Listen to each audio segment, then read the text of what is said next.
waxaa maanta magaalada Cildhaas ee ismaamulka Wajeer soo gaareen mas'uuliyiin aad u tiro badan iyo culumaaddin oo ay horkacayeen Sheekh Mufti Mengi iyo sidoo kale xildhibaanka deegaanka Cildhaas Aadan Keenan Wehliye kuwaas oo si wada jir ah xariga uga jaray masaajid aad u ballaaran si qurxoon loo nashqadeeyay oo laga dhisay magaalada Cildhaas. qaar ka mid ah culimada ismaamulka Wajeer ayaa ka hadleen muhiimadda ay leedahay in la dhiso bayt Ilaahay. ugu horreyntii ilaah baan u mahad celinaynaa annagoo dhanba. ta labaad waxaan u mahad celinaynaa dadkii muslimiinta ahayd ee masaajidkan wax ka geystay ama xoolaha ka geysta ama waxa ra'yaha ka geysta siduu u bilowday u dhammaaday ayaan u mahad celinaynaa. ilaahay baan mahad celinaynaa shaqada meeshan ka dhacday ilaahay baa suurto geliyey. markaan ilaahay mahad celino ka bacdi waxaan mahad celinaynaa dadkii shaqadan bilaabay ama dhammeeyey ama aasaasayba oo ugu horeeyo ninka mudane laga soo doorto meeshan iyo dadka Cildhaas oo ku kaban. waxaan leenahay wax fiican baa tusisay dadka masaajidka dhismadiisu waxaa masaajid marka la dhiso lagu leeyahay masaajid buu hebel dhisay. xadiid baa nabiga ka sugan uu leeyahay baasha la yaxiid qumayga ama xidhan xiitada nin walba siduu u yaqaano ukunta meeshay dhigato in leeg haddaad masaajid ku darsato guri baa jannada lagaaga dhisay. maxaad u malay ninka gurigan dhisay meel guri baa looga dhisay jannada. ilaahay subxaanahu wa tacaala baan garan karaa annaga kama hadli karno waxaa isaga. mas-uuliyiinta ismaamulka Wajeer oo ka soo qayb galeen xafladda xariga looga jarayay masaajidkani cusub ayaa ku ammaaneen dadaalka xildhibaanka deegaanka Cildhaas Aadan Keenan Wehliye oo ku tilaabsaday. sharaf bay noo tahay annaga haddaan ahnay reer Cildhaas gaar ahaan guud ahaanna reer Wajeer amaba reer North Eastern muslimiinta ku nool Kenya maanta sharaf bay noo tahay.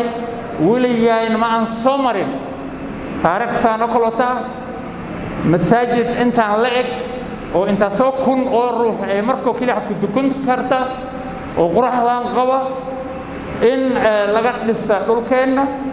dadka dhisina meel kale kama imaadin waa reer Cildhaas iyo reer North Eastern reer Wajeer iyo muslimiinta reer Kenya.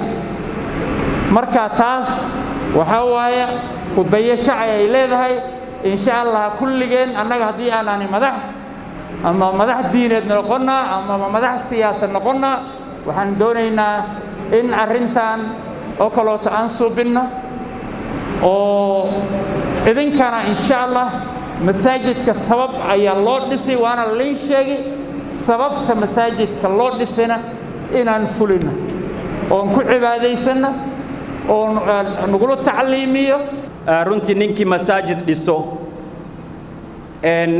dabcan oo ilaahayna lagu xuso masaajidka waxaa weeye aad jannada ayuu asagana ka dhistay guri daar ilaahay uu og yahay muhiimaddeeda oo annaga aanan sheegi karin runtii waayo maan arag annaga.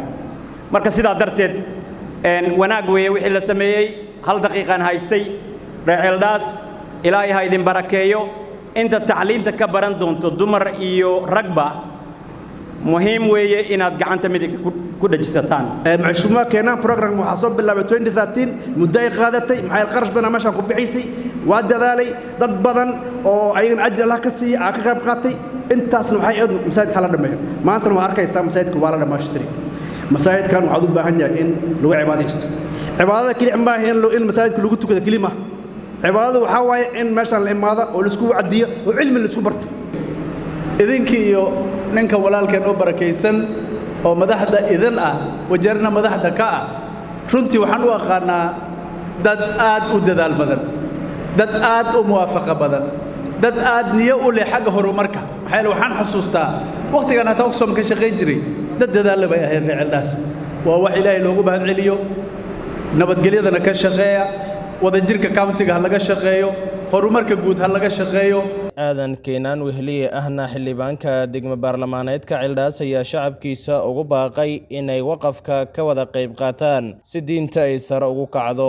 waqti dhowr Cildhaas waxaan leenahay waxaan rabnaa qof kasta oo reer ceeldhaas ku nool qariiba 150 kun oo ruuxaan ah inuu qofkiiba hal neef uu bixiyo waa maqlaysiin somo waqafka waxaan rabnaa tuulo kastaba sida geelan qabnaa eribaan qabnaa lo'aan qabnaa nidaam baan hagaajinta saaxiibyaal badan aa jira oo dhaheen ninaan saaxiibna wuxuu dhahay reer ceeldhaas haddaas 100 milyan soo gurutiin 100 milyan oo kale aan kugu dari